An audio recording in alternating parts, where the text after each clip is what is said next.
धिया के रत्न मानल गेल छे। बड़ा सुंदर सन भाव में धिया अपन पिता के कहे कि यो पिताजी हरियरे हरियर बांस के मड़वा बने में बड़ा सुंदर सन सजेबे।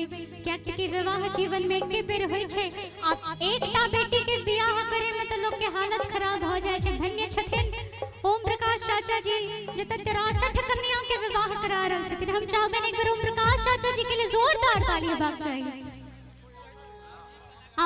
बड़ा सुंदर सन भाव म्यूजिक से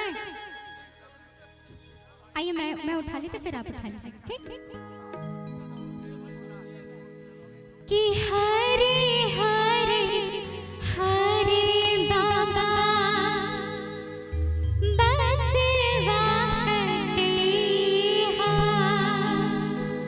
आहे ओ बाबा ऊंचे ऊंचे मड़वा छवैया।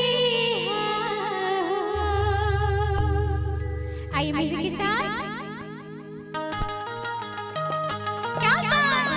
सभी लोग मीठी मीठी ताली के साथ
हरे